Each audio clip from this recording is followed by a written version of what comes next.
Hi, I'm Scott Wolf, and today I want to bring you to Japan for the 35th anniversary of Tokyo Disneyland.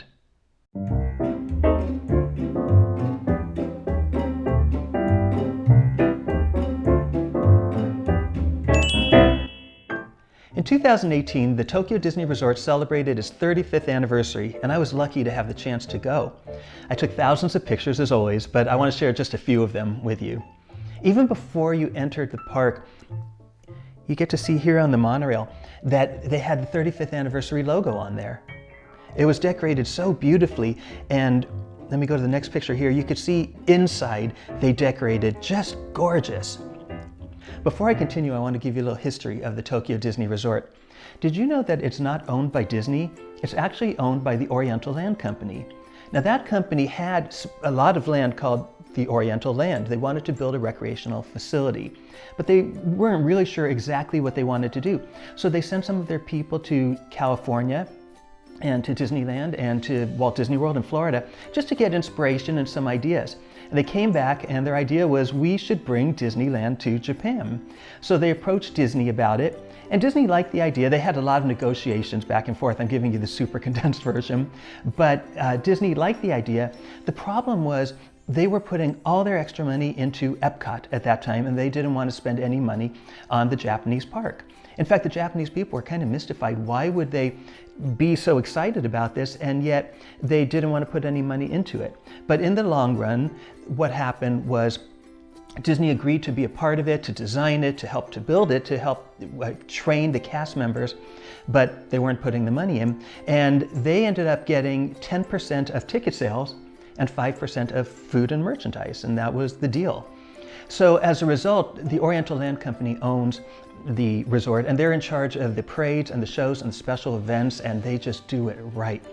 And part of that reason is because of Masatomo Takahashi, who was the president of the Oriental Land Company.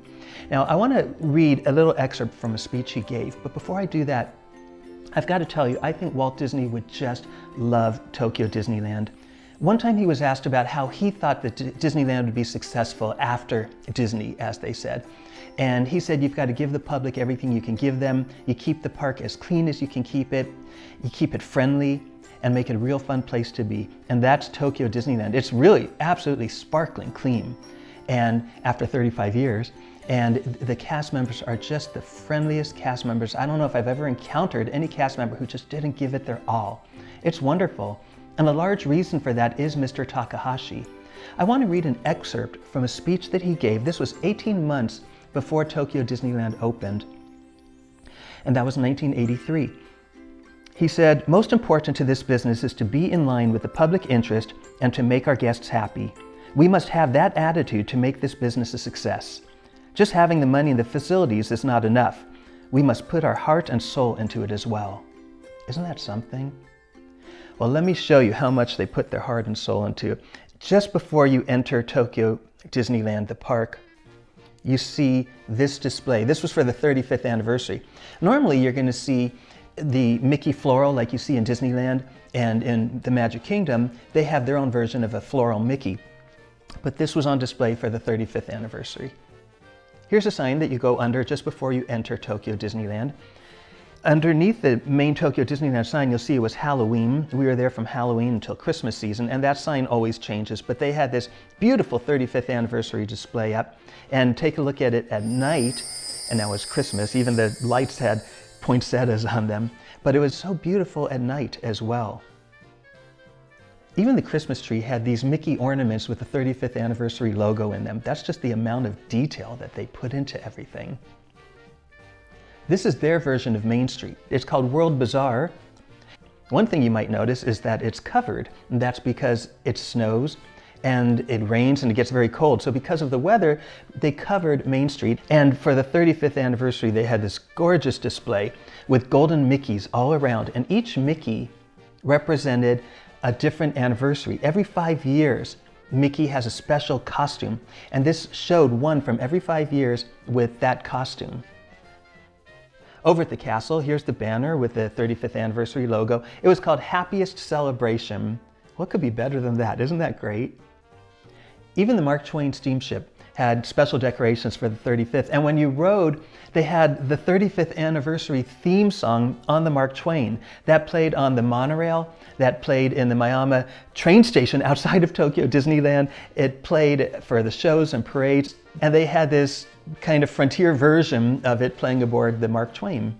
And at the station, they had these postcards for free that you could take. I love the artwork on it. And then you can stamp them. They had a stamp there that you could actually put this 35th anniversary stamp. There was a big space on the postcard for you to be able to put that there. And then on the back is the 35th anniversary logo. And I had to take a picture of this because for the 35th anniversary, this is a 35 centimeter hot dog. That's almost 14 inches. They really get into it. It's just so much fun. And the merchandise is amazing. They had this CD set featuring all kinds of music, just music from a lot of the attractions and a lot of the shows and parades going back for the last 35 years. And several versions of the 35th anniversary theme song as well. And this DVD set features all kinds of shows and parades from the 35th anniversary. The entertainment in Tokyo Disney is just phenomenal. Oh, this is Tokyo DisneySea. That's the second Disney park that they have. It opened in 2001, and early on, Disney was working with the Oriental Land Company to do the Japan version of the Disney MGM Studios. But then the Oriental Land Company started rethinking it and thought they wanted to do a park unlike any other in the world. And that was the beginning of Tokyo DisneySea. It is spectacular. As you pass through the tunnel, you see the Mediterranean harbor. And here's a show that was there, right there on the water. And all the characters were out, and of course they had the 35th anniversary theme playing. And this is Duffy and Shelley May. Duffy and his pals are so popular. In fact, I think they might be as popular as Mickey and his friends. Now, Duffy and his friends are only found in DisneySea. You won't see them over at Tokyo Disneyland. And this is one of his friends here, Gelatoni. Oh, next up I have the Golden Mickeys. In every land in Tokyo Disneyland and in Tokyo DisneySea, they had special themed Golden Mickeys. This one is in the Mysterious Island part of DisneySea, where they have the Journey to the Center of the Earth and the 20,000 Leagues Under the Sea attractions. And here's Mickey at the Arabian Coast. And by the way, the Arabian Coast is where this guy is from, Shandu, from the Sinbad attraction, which Alan Menken wrote the music for. And here's Mickey in Port Discovery. Port Discovery is kind of the Tomorrowland of Tokyo DisneySea. They have a simulator based on Finding Nemo. And here's Mickey in front of the Mermaid Lagoon. The Mermaid Lagoon, although the name is from Peter Pan, is an indoor land based on The Little Mermaid. I love the whimsy of this one with the fish inside that chest. This Golden Mickey is in the American waterfront land, and it's kind of a sub-land, which is Cape Cod. I've never been to the Cape Cod in America, but I've been to Cape Cod in Japan. But Cape Cod is where Gelatoni and Duffy and all his friends reside. That's where they have the show, a stage show that you could go and see. Back over at Tokyo Disneyland, here's Mickey by the castle. Here's Mickey playing the banjo in Western Land. They don't have Frontierland in Tokyo Disneyland, they have Western Land.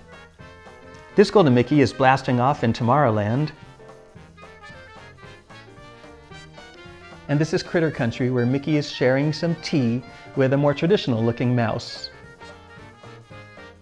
Now remember that 35th anniversary display in World Bazaar in Tokyo Disneyland? It was even more spectacular at night. The whole thing lit up, and not only that, every, I think it was 5 minutes or 15 minutes, there was a different production with lights and projection mapping on the buildings. My last memory of the 35th anniversary was that there was a cast member standing there. It was nighttime. We were getting ready to exit the park. The park had closed. And the cast member who was in custodial was holding 3 flashlights at the ground. And when you look down, this is what you saw. I really enjoyed sharing my memories of the 35th anniversary with you, and I hope you enjoyed it too.